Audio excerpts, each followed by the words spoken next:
arsitektur cantik yang berada di Gua 7 Lawur.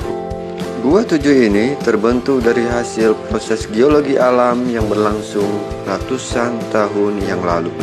Dan ini adalah salah satu bentuk bebatuan di goa tersebut yang sangat mirip dengan dua manusia.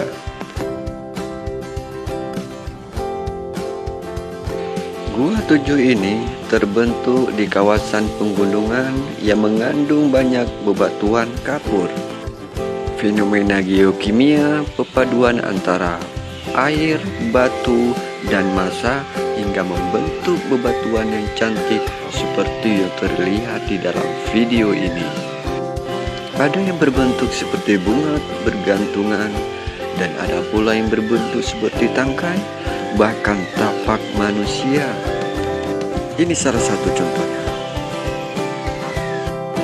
Dengan proses yang alami dari alam, gua ini terbentuk menjadi 7 ruangan atau 7 rongga jalur masuk.